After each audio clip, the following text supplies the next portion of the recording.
শীতকালে বিয়েবাড়ি খেতে কার না ভালো লাগে, আর সেই বিয়েবাড়িটা যদি হয়ে থাকে নিজের পরিবারে নিজের দাদার, তাহলে খাওয়াটা তো বেশ ভালো জমে যায়। আজকে চলে এসেছি তোমাদের সাথে খুব মজাদার একটা ভিডিও নিয়ে। তো ভিডিওটা শেষ পর্যন্ত অবশ্যই দেখো, আর কেমন লাগলো অবশ্যই কমেন্ট বক্সে জানাতে ভুলো না কিন্তু। ফটাফট আর বেশি দেরি না করে ভিডিওটা শুরু করা যাক। হ্যালো বন্ধুরা, কেমন আছো তোমরা সবাই? আশা করি সবাই ভীষণ ভীষণ ভীষণ ভালো আছো। আমিও ভীষণ ভালো আছি। আজকে ছিল আমার দাদার এঙ্গেজমেন্ট, সো খুব এক্সাইটমেন্টের সাথে কি করলাম কি খেলাম তোমাদের সাথে সব শেয়ার করব। তো পুরো ভিডিওটা দেখো। এই অনেক জার্নির পর চলে এলাম রানাঘাট থেকে ডাইরেক্ট গড়িয়া কস্তুরী রেস্টুরেন্টে। দেখো ভেতরে চলে যাচ্ছি। একদম ঢোকার পথেই দেখো ওপরে কস্তুরী লেখা আছে, খুব সুন্দর একটা হ্যান্ডরাইটিংয়ে কস্তুরীটা লেখা রয়েছে।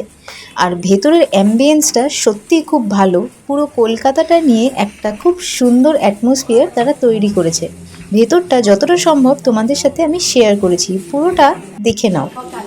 ভেতরে দেখো খুব সুন্দর পেন্টিংস আর কিছু লেখার সাথে পুরো কলকাতাটাকে তুলে ধরেছে। আশা করি তোমরা খুব পরিষ্কার করে দেখতে পাচ্ছ। আমাদের সিটি অফ জয় কলকাতার সব রকম কালচার, দুর্গাপুজো, গান বাজনা সব কিছু এখানে তুলে ধরা হয়েছে। সেই হারিয়ে যাওয়া ট্রাম লাইনেরও ছবিটা দেখতে পাবে। আমাদের কবিগুরু রবীন্দ্রনাথ টেগর, নেতাজি সুভাষচন্দ্র বোস থেকে শুরু করে উত্তম সুচিত্রা অবধিও অনেক সুন্দর সুন্দর পেন্টিংস তোমরা দেখতে পাবে। এবং কলকাতার যে ঐতিহ্য, ট্যাক্সি থেকে শুরু করে রিক্সা, সব কিছু এখানে খুব সুন্দর করে কলকাতার ঐতিহ্যটা তুলে ধরেছে। জায়গাটা এত সুন্দর, আর এখানে তো বড় বড় করে কলকাতা পর্যন্ত লেখা আছে। খুব সুন্দর সব কিছু নিয়ে দেখো। বাইরেটা ঘুরেই চলে এলাম ভেতরে। বাইরেটা যতটা না সুন্দর ছিল, ভেতরটাও তার থেকে অনেক বেশি সুন্দর। তোমাদের ভেতরটাও একবার ঘুরিয়ে দেখিয়ে নিই।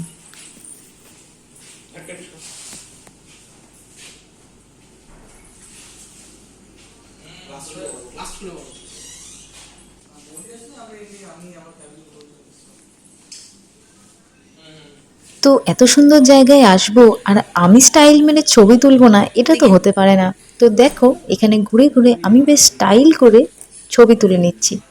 দাঁড়াও দাঁড়াও, আমি কিন্তু হারিয়ে যাইনি। ওই দেখো টুকি মারলাম। এইবারই আমাদের হাতে দিয়ে দিল আমপান্না।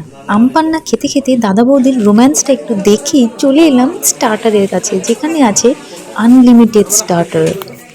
এত কিছু খাওয়ার দেখে আমি তো আর লোভ সামলাতে পারলাম না, তাই ঝটাফট সব কিছু ছেড়ে দিয়ে চলে এলাম খেতে।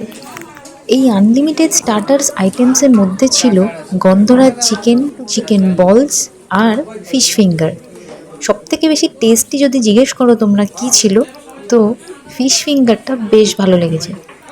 টুথপিক দিয়ে খেয়ে নিচ্ছি চিকেন বল। টুথপিক দিয়ে কি আর বাঙালিদের খাওয়া হয়? তাই সব ছেড়ে দিয়ে হাত দিয়েই শুরু করে দিলাম ফিশ ফিঙ্গার খাওয়া। সসে মাখিয়ে একটু কাসুন্দ দিয়ে বেশ ভালো লাগলো। রেজিস্টারের জন্য অপেক্ষা করতে করতে একটু চা নিয়ে বসে গেলাম।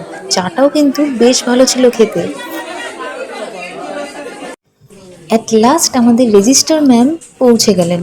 তারপরেই শুরু হলো এই রেজিস্ট্রির কাজকর্ম।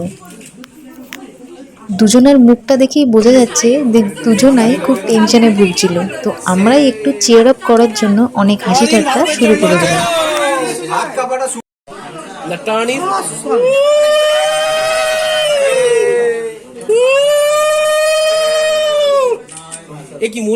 চুপচাপ কেন?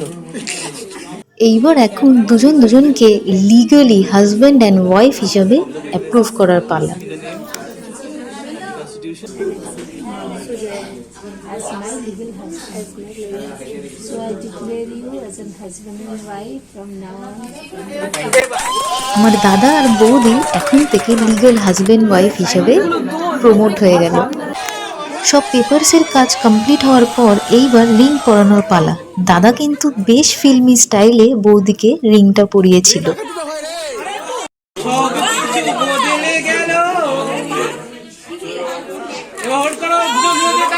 রিং পরানো হয়ে যাওয়ার পর এইবার দাদা বৌদি চলে এলো দুজন মিলে একসাথে কেক কাটা। এঙ্গেজমেন্টের কেকটা কিন্তু বেশ সুন্দর হয়েছে। তোমরা কমেন্ট বক্সে জানিও কেকটা কেমন দেখতে। তো এইবার এঙ্গেজমেন্টে সব কিছু কমপ্লিট হওয়ার পর আমি দিয়ে দিলাম দাদা বৌদিকে ফুলের বুকে আর অনেকগুলো গিফটস। তারপরেই ছটাপট চলে এলাম খেতে। প্রথমেই আমার থালায় চলে এলো মটরশুঁটির কচুরি, সাথে ফুলকপির তরকারি আর গ্রিন স্যালাড। গ্রিন স্যালাডে আমি ইচ্ছা করে চেয়েছিলাম অনলি কিউকাম্বার। কচুরিটা কিন্তু বেশ গরম ছিল, তো দেখে নাও ফার্স্ট বাইট চলে গেল আমার মুখে। শীতের রাতে মটরশুঁটির কচুরি আর ফুলকপির তরকারি খেতে কিন্তু বেশ ভালো লাগে। দুটো কচুরি শেষ হতে না হতেই পাতে চলে এলো সাদা ভাত, আর সাথে মিক্স ডাল, আর তার সাথে ঝুরঝুরে আলু ভাজাও ছিল। শুধু আলু ভাজাটা নিয়ে নিলাম, ডালটা আমি নিলাম না। তারপরেই চলে এলো কচু পাতা দিয়ে চিংড়ি মাছ। বেশ ভালো ছিল কিন্তু এইটা খেতে। তো দেখো, চিংড়ি মাছ একটা হাতে তুলে নিয়ে ভাতের সাথে মাখিয়ে খেয়ে নিলাম। একটু ঝাল হয়েছিল ঠিকই, কিন্তু খেতে ভীষণই ভালো হয়েছিল।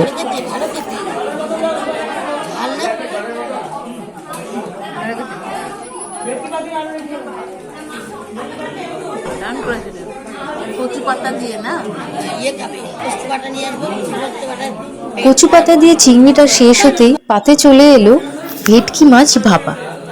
উপরে কলা পাতাটা বেশ সুন্দর করে আমি খুলে নিচ্ছি।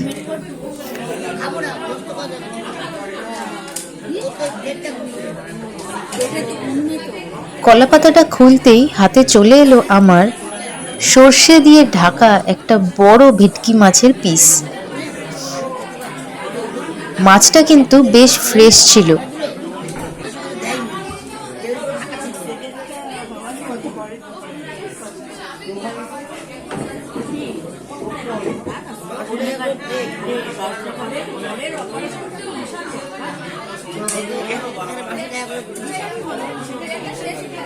মাছ দিয়ে খাওয়া কমপ্লিট হওয়ার পরেই পাতে চলে এলো পোলাও। তোমরা দেখতে পাচ্ছ সাদা ভাত আর একটু আলু ভাজা আমি আলাদা করে রেখে দিয়েছি। আলু ভাজাটা শেষে খেতে আমার বেশ ভালো লাগে। আর সাদা ভাতটা কেন রেখেছি তার কারণ হচ্ছে, পোলাও থাকুক বা ফ্রাইড রাইস থাকুক, সাদা ভাত দিয়ে মাটন খাওয়ার মজাই কিন্তু আলাদা।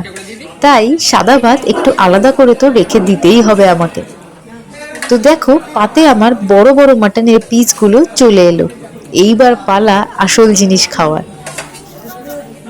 সব অনুষ্ঠান শেষ হতে হতে প্রায় 12টা বেজে গেছিল। তো মাটনটা একটু ঠান্ডা হয়ে গেছিল। মাটনের পিসগুলো মোটামুটি নরম ছিল, টেস্টটা ভালোই ছিল। একটু ঝাল, প্রত্যেকটা খাওয়ারেই একটু ঝালটা বেশিই ছিল, কিন্তু খাওয়ারের টেস্ট অবশ্যই ভালোই বলবো আমি।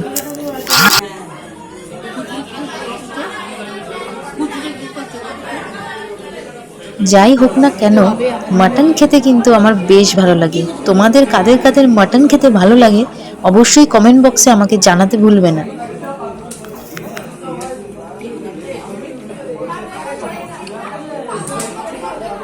অনেক রাত হওয়ার কারণে যে ওয়েটার্সরা ছিল রেস্টুরেন্টে, তাদের বাড়ি যাওয়ার অনেক তাড়া হয়ে গেছিল, তারা ট্রেন ধরবে বলছিল।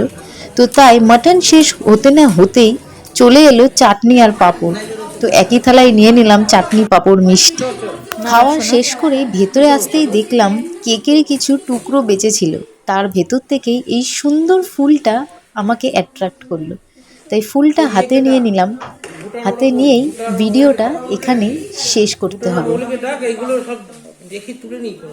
সব শেষে পান হাতে নিয়ে বসে পড়লাম উবেরে। চলো আমি পান খেতে খেতে বাড়ি যাই, আর দেখা হচ্ছে তোমাদের সাথে নেক্সট ভিডিওতে। Thank you for watching, bye by.